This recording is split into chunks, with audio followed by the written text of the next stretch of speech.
रुसण जो तोखे को बहानो खपे पियो, मूंखां वध तोखे ज़मानो खपे पियो, निभाइणो न तोखे पछाड़ी हुयो, तुंहिंजो जोड़ मूंसां जुगाड़ी हुयो।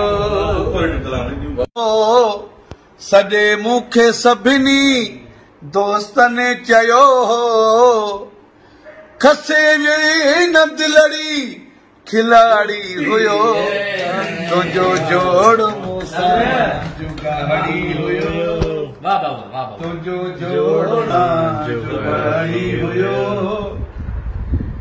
अखियूं बूटे तोते इतबार कयो मूं, हद खां वधीक तोसां